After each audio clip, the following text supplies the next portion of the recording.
हाँ तो प्यारे विद्यार्थियों, आज हम इस लेक्चर में हमारे जो प्रश्नावली चल रही है उसी को आगे बढ़ा रहे हैं। और आपको पता है कि मैंने विविध के क्वेश्चन नंबर 10 तक सोल्व करा दिए थे, तो 11वां क्वेश्चन अब हल करने वाले हैं। तो मैंने क्या है कि सारे क्वेश्चन एक साथ लिख दिए हैं ताकि इधर उधर क्वेश्चनों को देखने की ज़रूरत ना पड़े। ठीक है, तो देखिए क्वेश्चन नंबर 11 है अपने पास। तो 11 को मैं सोल्व कर रहा हूँ विद्यार्थियों। देखिए 11 क्वेश्चन हल कर रहा हूँ आपके लिए। क्वेश्चन है 1 2 3 4x 6 और 7 8 9। इसकी वैल्यू 0 दे रखी है बच्चों, और हमें क्या करना है, x की वैल्यू फाइंड करनी है। आपको कुछ नहीं करना, आप डायरेक्ट नॉर्मल r1 के सापेक्ष प्रसार करने में डायरेक्ट r1 के सापेक्ष आप प्रसार कर दीजिए और कुछ मत कीजिए। तो देखो क्या 1 यहाँ पर देखिए, ये पॉजिटिव, ये नेगेटिव, ये पॉजिटिव, ये समाप्त और ये समाप्त। तो क्या हुआ 9x माइनस 48 माइनस 2। फिर देखिए ये खत्म, ये खत्म, तो 36 माइनस 7 6 42। ठीक है, और प्लस 3, ये समाप्त, ये समाप्त, तो 32 माइनस 7x बराबर 0। ठीक है बच्चों, एक बार फिर से देख लो। देखो 1 लिखेंगे और फिर क्या करेंगे, रो और कॉलम को समाप्त कर देंगे। देखिए ऐसे, तो 9x माइनस 48, फिर देखिए इसको समाप्त करेंगे 36 माइनस 42, फिर देखिए लास्ट वाले 32 माइनस 7x। तो देखिए यहाँ पर क्या है, 9x माइनस 48 माइनस ये हो गए 72, नहीं ऐसा करिए घटा दीजिए, 36 में से 42 हटे तो क्या बचे माइनस के 6, माइनस के 6 और 2 तो 12 हो गए प्लस के। ठीक है, प्लस यहाँ पर देखिए 3 2 6 और 3 3 9, माइनस 7 21 बराबर 0। देखो बच्चों 9 और 21, तो 9 तो है पॉजिटिव और 21 है नेगेटिव, तो यानी कि माइनस के 12x। ठीक, बात करते हैं 12 और 96, ये 96 और 12 जुड़कर हो गए 108, और 108 में से 48 हटाना है अपन को बच्चों, तो कितना बचा 60 बचा, यानी प्लस 60 बराबर 0। तो क्या आया 12x बराबर 60 आया बच्चों, तो x बराबर कितना आया बच्चों 5। ठीक है, इस तरह ये हमारा क्वेश्चन हल हो गया और x की वैल्यू हमें पता चल गई। ध्यान से देखना, गणना है बस और कुछ भी नहीं है, बहुत सरल क्वेश्चन है, कुछ नहीं करना, r1 के सापेक्ष प्रसार कर देना है। ठीक है, हल करके चलना है, जोड़ बाकी करने हैं, और 12x बराबर 60 आया, तो x बराबर कितना आया बच्चों, x बराबर आया 5। आंसर चेक कर लेते हैं एक बार। 11वें क्वेश्चन में 5 आंसर आ रहा है, बिल्कुल सही। अगले क्वेश्चन की बात करते हैं। अगला क्वेश्चन है अपने पास क्वेश्चन नंबर 12। ठीक है, ये 12 है बच्चों। देखिए क्या दे रखा है, 1 3 9 3 9 1 और 9 1 3। ठीक है बच्चों, देखो आप क्या करो कि आप C1 को 3 से गुणा करके इसमें से घटा दीजिए, यानी कि C2 change C2 minus 3 C1। ठीक है बच्चों, तो देखिए क्या आता है, देखना C1 कोई चीज बदलाव नहीं है, 1 3 9। यहाँ देखिए 3 गुना करके घटाएंगे 0 आ जाएगा, 3 गुना करके घटाएंगे 0 आ जाएगा, और 3 गुना करके घटाएंगे तो 9 3 27, और 27 में से 1 घटा तो माइनस के 26। ठीक है बच्चों, माइनस के 26, और 9 1 और 3 ऐसे कैसे बचे हैं बच्चों। अब क्या करो, देखो 2 0 दिख रहे हैं, हम प्रसार करेंगे, और यहाँ आपको पता है यहाँ नेगेटिव आता था, यहाँ पॉजिटिव आता था, यहाँ नेगेटिव आता है। ठीक है बच्चों, यहाँ नेगेटिव आता है, तो आपको क्या करना है, C2 के सापेक्ष, किसके सापेक्ष, C2 के सापेक्ष प्रसार करने पर। तो देखो बच्चों 0 फिर प्लस 0, ठीक है, और फिर माइनस माइनस प्लस 26, और देखिए ये समाप्त हो गया बच्चों, और ये समाप्त हो गया, तो 1 और माइनस 9 3 27। ठीक है बच्चों, तो यानी कि 26 इंटू माइनस के 26। ठीक है बच्चों, अब आप इसे गुणा कर लीजिए, तो गुणा कर देते हैं अपन 26 और 26, 6 6 36, हाथ के 3, 6 2 12 3 15, और 6 2 12 हाथ का 1 2 2 4 1 5, 576 आ गया है बच्चों, यानी माइनस 576। ये आपका आंसर हो गया है। ठीक है, एक बार फिर से समझना बच्चों, कैसे सोल्व किया है, बहुत ही आसान क्वेश्चन है। क्वेश्चन मैंने आपके सामने लिख रखा है, क्वेश्चन है कि इस डिटरमिनेंट की वैल्यू आपको फाइंड करनी है, इसकी वैल्यू कितनी है। ठीक है, वैल्यू निकालने के लिए आप क्या करोगे, एक मिनट, ये गुणा भी जो है शायद गलत है, एक बार थोड़ा सा देखना, पहले स्टार्टिंग से पूरा सोल्व करते हैं।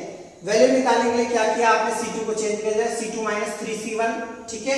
आगे बढ़ गए, 2 0 आ गए, C2 के सापेक्ष हमने प्रसार कर दिया, मल्टीप्लाई कर दिया, पूरा सोल्व कर दिया, गुणा करके देखते हैं, देखिए कितना आता है।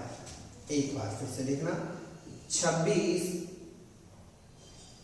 और 26, ठीक है। तो 6 6 36 आने के 3, 6 2 12, 12 3 15 और 6 2 12 हासिल का 1 2 2 4 1 5। बच्चों 676 हुए हैं, गलती से 576 लिखने में आया, 676, ठीक है ना।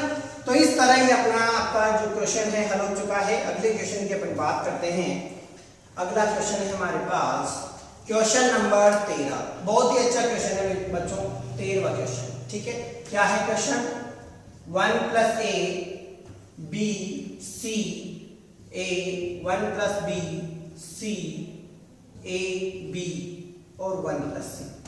बच्चों इसका मान निकालना है, तुमको मान निकालना है। तो इसमें देखो क्या कर सकते हो आप बच्चों, आप लगा सकते हो कि C1 change C1 + C2 + C3, ठीक है बच्चों। तो देखिए क्या आता है, 1 + a + b + c, 1 + a + b + c, 1 + a + b + c, ठीक बच्चों।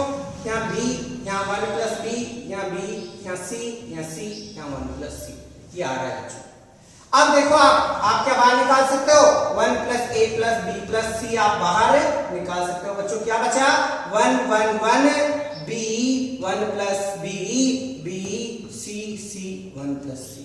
यहां तक किसी को दिक्कत आ रही हो तो आप बता दो बच्चों। देखो एक बार फिर से समझना, आपको करना क्या है, C1 change C1 + C2 + C3, ठीक है। C में देखो सारी C में, C के जो C1 के कॉलम में सारे, उसमें सभी एलिमेंट्स यही हैं, उनको बाहर निकाल लिया।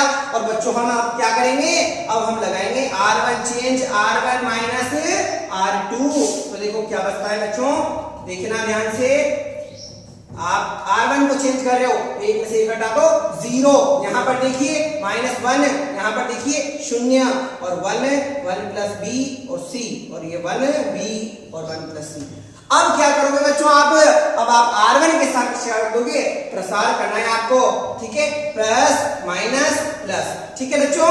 R1 के सापेक्ष प्रसार करना है। देखिए क्या आता है, क्या आएगा, देखिए 1 + a + b + c और मल्टीप्लाई में यहां पर माइनस और माइनस प्लस। देखिए बच्चों ये समाप्त हो गया, ये समाप्त हो गया, तो क्या बना, 1 + c - c। तो बच्चों c से c कट गया, तो क्या बचा, 1 + a + b + c। इस तरह ये आपका आंसर आ चुका है। एक बार फिर से देखो, किया क्या है हमने C1 चेंज कर दिए हैं, C1 + C2 + C3 संख्या लगा दी है। C1 के सारे कॉलम में 1 + a + b + c बन गया है, बाहर निकाल लिया है। बाहर निकालने के बाद में क्या करना है, शून्य बनाने का प्रयास कर रहे हैं, एक ही संख्या लगाते हैं, 2 शून्य बन गए। बनने के बाद में क्या कीप दिया, प्रसार कर दिया बच्चों, इससे आंसर आ गया हमारा। अब लास्ट एंड फाइनल क्वेश्चन हमारा बच रहा है, ठीक है, उसको देखना आप ध्यान से, बहुत ही अच्छी तरह से आपको समझ में भी आएगा। देखिए लास्ट क्वेश्चन है, 14वां क्वेश्चन है हमारे पास, ठीक है। क्वेश्चन इन सबको भी मैं मिटा देता हूं और यहीं पर मैं लिखता हूं 14वें क्वेश्चन को।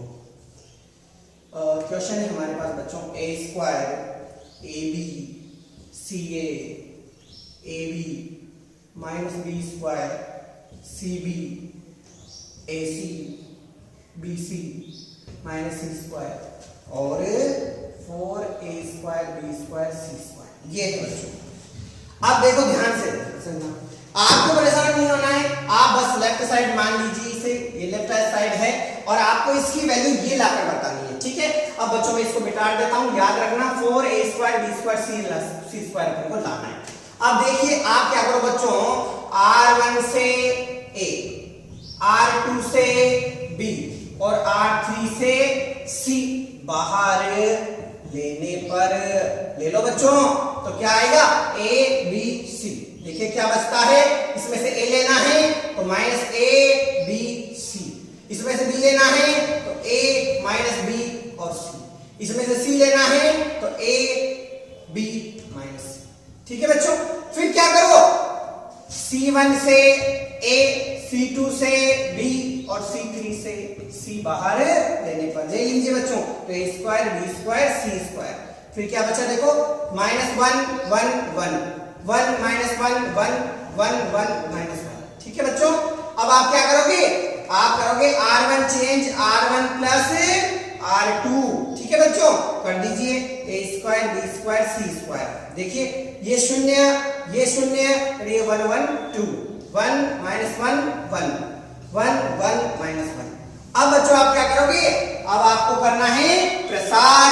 ठीक है, और वो भी किसके सापेक्ष, R1 के सापेक्ष प्रसार करना है। ठीक है, R1 के सापेक्ष हम प्रसार करते हैं a square b square c square. देखिए क्या आता है 0 0। ठीक है, 0 फिर 0 और +2, और देखिए आगे क्या आता है, ये समाप्त ये समाप्त, तो 1 + 1। तो बच्चों कितना हो गया, 2 और 2 4 4 a square b square c square. इस तरह बच्चों ये आपके क्वेश्चन हल हो चुके हैं। इसमें अगर किसी भी प्रकार का डाउट हो तो आप फिर से दोबारा पूछ सकते हो। ध्यान से समझना, देखो ये क्वेश्चन है, आप क्या करना, R1 में से a, R2 में से b और R3 में से c बाहर ले लेना, फिर इसी प्रकार से C1 से a, C2 से b और C3 से c बाहर ले लेना, और बाहर लेने के बाद R1 change R1 plus R2 की संक्रिया लगाना, और उसके बाद 0 आ जाएंगे। 0 आने के बाद आपको क्या करना है, प्रसार करना है। इस प्रकार से ये आपके सारे क्वेश्चन सोल्व हो जाते हैं। धन्यवाद।